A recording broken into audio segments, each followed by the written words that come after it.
எல்லோருக்கும் வணக்கங்க. இந்த பதிவில் நம்ம எதை பற்றி பார்க்க போகிறோன்னா, குரு பகவான் வந்து எந்தெந்த இடத்துல இருந்தால் உங்களுக்கு நன்மையை தரும் அப்படிங்கிறத பற்றி பார்க்கலாங்க.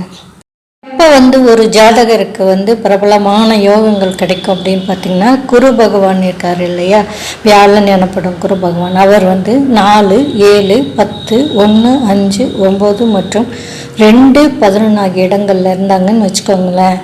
அந்த ஜாதகனுக்கு பிரபலமான யோகங்கள் கிடைக்குங்க. அவங்களுக்கு லட்சுமி கடாட்சம் பரிபூர்ணமாக இருக்கும். பொன் பொருள் அதிகமாக சேருங்க. மேலும் 2ஆம் இடத்தின் அதிபதி குருவை பார்த்தாருன்னு வச்சுக்கோங்களேன். இவன் கீழ் பல பேர் வேலை செய்ய பல குடும்பங்களை இவன் வழி நடத்தி செல்வாங்க. ஆதரிப்பவனாக இருப்பாங்க. எந்த ஒரு இடத்துல நன்மை இருக்கும்போது தீமையும் கூடயே வரும் இல்லைங்களா. யார் மனைவியிடம் பகை கொண்டவனாகவும் அல்லது விரோதிகளால் கண்டம் அடைபவனாக இருப்பா அப்படின்னு பார்த்தீங்கன்னா, யாருக்கெல்லாம் குரு 8ஆம் இடத்துல நின்றுச்சுன்னு வச்சுக்கோங்களேன், அவங்களுக்கு மனைவியிடம் பகை ஏற்படுங்க. விரோதிகளால் கண்டம் அடைபவனாகவும் இருப்பாங்க.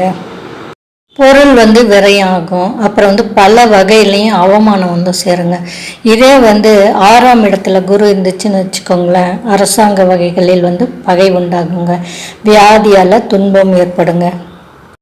குரு 12ல் இருந்தாங்கன்னா அவங்களுக்கு நிறைய பண விரயங்கள்லாம் ஏற்படுங்க. இருந்தால் கூட என்னென்னா, குருவின் ஆட்சி வீடாக இருந்துச்சுன்னு வச்சுக்கோங்களேன், குரு நின்ற வீடு, அப்போ எந்த துன்பமும் அண்டாதுன்னு சொல்லுவாங்க. தொடர்ந்து பாருங்க. 30 நாளும் 30 ஜோதிட குறிப்புகள் வருங்க. பாருங்க, பதிவினை பார்த்துட்டு எனக்கு லைக் போடுங்க, ஷேர் பண்ணுங்க. நன்றி, வணக்கங்க. இது வரைக்கும் சப்ஸ்கிரைப் பண்ணாதவங்க சப்ஸ்கிரைப் செய்து ஆதரவு கொடுங்க. நன்றி, வணக்கங்க.